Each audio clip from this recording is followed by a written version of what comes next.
জানো তো, যে কেউ তোমাকে দেখে বলবে তুমি প্রকৃতির মতো সুন্দরী, কিন্তু আমি আবিষ্কার করেছি তুমি এক রহস্যময় মানবী, অধরা, অশেষ, অপাবৃদ্ধ, এক পলকে সবাইকে মুগ্ধ করার মতো।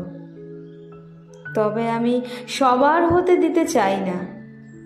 আমি চাই তুমি শুধু আমার পৃথিবী হয়েই থাকবে। চারপাশে যে সবুজতা সজীবতায় জেগে উঠেছে, কাউকে সে পরোয়াও করছে না। ওরা আসলে তোমার মুখের লাবণ্যের খোঁজ খবরই রাখে না।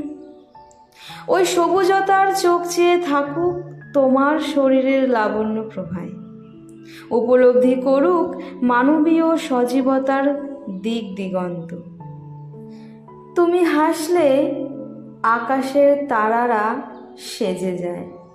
তুমি হাসলে ওই হাসিতে নিজেকে খুঁজে পাই। তুমি হাসলে আকাশের সূর্য হাসে। তুমি হাসলে এই প্রকৃতি হাসে, নিজেকে সাজিয়ে নেয় সে সবুজ সতেজ মনোমুগ্ধকর সাজে। তুমি হাসলে রংধনুর রং খেলে যায়, বন্যতা মনের অন্ধকার কেটে যায়। তুমি হাসলে অনাথের মুখে হাসি ফুটে যায়। হয়তো তোমার হাসিতে ভালোবাসা খুঁজে পায়। তুমি হাসলে বৃষ্টিও সুন্দর হয়ে ঝরে। হয়তো সে তোমাকে ভেজাতে ভালোবাসে, তোমাকে যে বিধাতাও ভালোবাসে।